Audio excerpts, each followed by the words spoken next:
Hello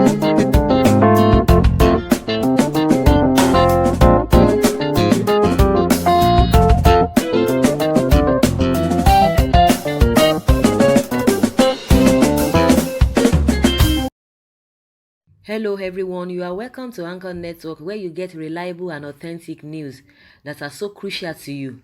I say big thank you to everyone who has been part of this channel and who has taken time to subscribe. And if you are yet to subscribe, I say please click the red subscribe button and also the bell icon. The bell icon will allow you to get notified anytime we publish any news. A month ago, Busola Dakolo, the wife of singer Simi Dakolo, had accused the senior pastor of Commonwealth of Zion Assembly, Koza, Biodun Fatoyinbo, of molesting her as a child when she was a choir in his church in Ilorin, Kwara State. Now she's saying, I was forced to sign a letter countering allegation against Fatoyinbo. The child molestation allegation case was reportedly taken to the police for proper investigation after Nigerians demanded to know the truth. In a recent development, the singer's wife has revealed that she was forced into a van by armed men to sign a document countering her allegations against Pastor Fatoyinbo. Busola Dakolo revealed her experience with the armed men in an interview with UK Guardian. She claimed that the incident had happened after a tinted minibus followed her while she was driving home. According to her, the minibus blocked her path before she could enter her gate, and a man approached her. She noted that he asked her to enter the bus and demanded that she spoke to his boss in pidgin. She explained that the three men got out of the vehicle and threatened at gunpoint where she refused to enter the bus. Dakolo said, one was holding a gun and I noticed a second one holding a letter. They told me they were from IG's, the Inspector General of Police office in Abuja, and that I needed to sign this letter and acknowledge it. According to her, the letter contained allegations of criminal conspiracy, falsehood, mischief, and a threat to life, which were levied against her and her husband. She said, our culture doesn't allow speaking of these sorts of things against anointed men of God. They rather hide it, and the party that is being victimized tends to live with that self-blame. The damage on the survivor is extremely terrible, but the society, the church keeps sweeping things under the carpet. Wow. Wow. This is really serious. You know, one thing about Nigeria thing is that before you do anything, you need to think through. You need to really think properly that am I going to get justice at the end of the day? Like my own take on all of these things is that, you know, uh, I don't even know who is to be blamed, who is faulty, who is not faulty. But one thing I know is that before you embark on anything, you know, you need to check your society, and that is kind of society we have. We don't know whether what she said is true or whether the pastor is right. That is not my own concern, but that is the thing that we've been talking about, you know, irregularities, abnormalities, and all of that. And now, if you say somebody has done something to you, do we really have all it takes to be able to go through the investigation in the first place?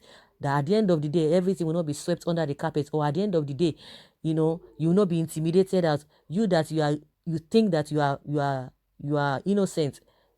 They will make you to look as if you are guilty, and at the end of the day you start blaming yourself that why did I even involve myself in this kind of a thing, you know. And the thing is going to be it will be hurting you forever when you know that these are the things that you are talking about. You are sure of what you are saying, but the society will not just allow you, you know, to have your way.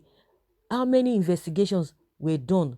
How thorough were the investigation done? Whether what she said was true or not, I mean, from both sides, from both parties, what are we now getting at the end of the day? The whole thing, I need right from time, the whole thing is that Nigerian case with police and all of that, you know, it's really messy. The whole thing is really messy, and I knew quite right. It was really dicey then. You know, you can imagine what she's saying. She said a lot of things. A lot of people didn't believe her, and you know, that why coming out now, what is happening? Some are saying, oh, some things really happened, or maybe it was, you know, out of she accepted the whole thing, that why coming out now, or maybe some people are using them against the man of God, the whole thing here and there. And coupled with the fact that the kind of society that we came from, you can never get justice. It takes time.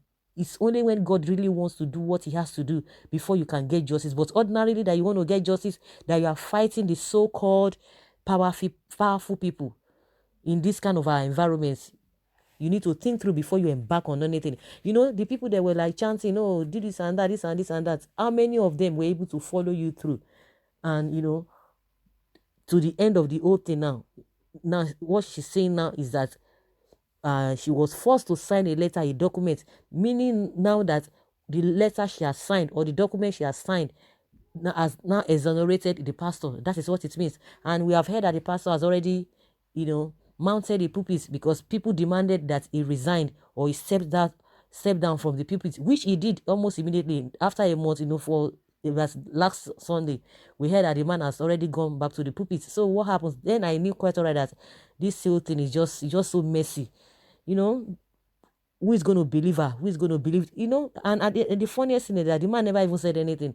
They were the one granting in interview from one place to another, and now she has already granted another interview saying that she was forced to sign that document. At some point, she was now saying that her life was, under threat, and that of her family. We don't even know how the whole thing just went. Now we are hearing this thing. So as a Nigeria, it is only at the end of the day we always say God. We always call God to come and help us, because humanly speaking and with what we are seeing, you might not get justice in most cases. In some cases you might, but in most cases, as far as Nigeria is concerned, you don't get justice. So whatever you need to do, you need to think through and make sure that you are really ready for the whole thing. And that is just my own opinion. Of course, a lot of backlash from people. We heard that some pastors are really mocking her and all of that. But as it is now, what she has signed now has already exonerated the pastor. Someone said this version of the latest development on this issue isn't getting the needed attention. The pastor is back in his adulterous church. I've always noted that the clergy who are vast in theology know many truths about religion which they have been hidden from their followers. They only enjoy such truths. Otherwise, how can you explain the man deep and unimaginable sins being committed by these so-called men of God? I don't take religion seriously. Tell us another story. Your script writer are not professional at all. Shame on you. Like I said, a lot of backlashes. You can imagine this kind of a thing. Whatever you need to do, you need to think through. And that you know what you are doing, because the kind of society we are is very, very hostile. Liars of the century. This woman, how can they force you to sign documents contradicting your earlier statement? They started calling her names. Daughter of a whatever. This old woman is getting mad, or she's on cheap drugs. After 20 years, you came out to say the pastor did this to you, this and this and this and that. Just like I said, if it were to be in a saner community or developed community, of course they will follow through. Even if the case is 30 years, 100 years, they will follow it through and they will get justice. Even things that are even happening at present in Nigeria, you can't even get. They will twist everything for you, let alone something that happened 20 years back. It's really dicey. It's really, really dicey. Maybe people pushed her to come and say such a thing. Even if it had happened, people had pushed her. You can say it, but forgetting the society you are living in, that they don't want truth. That is my opinion, though. But at the end of the day, what are we saying now? Because this document she has signed, according to what she's saying, already exonerated the pastor. Someone said you don't uncover the sin that God had covered out of sentiment. Wake up. Busola, you are the architect of your own problem. You gathered ant-infested firewood for yourself and definitely invited the lizard for a job. Keep whining, my lady. This is real a shame to all Nigerians condemning her. Please petition the office of the Inspector General of Police to know if he really sent the operatives. Let him acknowledge or deny it. Why on earth will she be forced to sign a document at gunpoint if it is true? Then there's something wrong if it is true. That means you, me, and everyone is not safe at the the more stronger proving the weak, and that makes us live in an animal kingdom. That's everybody. Everybody will just, they have their opinion. May God have mercy on you, sister. Big liar. Please shamefully repent, because it's not going to take you anywhere, but shame and disgrace be your hand. People just come out and be saying all manner of things. You need to think through.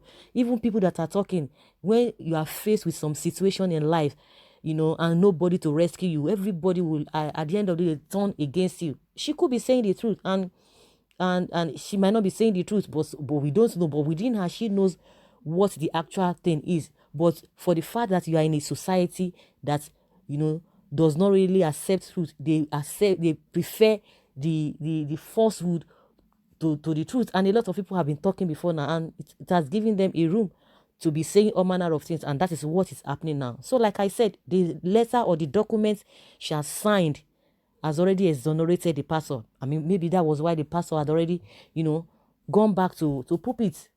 So, guys, that is just my own opinion. I'm not here to blame any of them or anybody, but what I know is that you just know your society, so that you know what you need to do at that particular point in time. You guys, I would like you guys to contribute, and let's hear your own take concerning what Busola has said.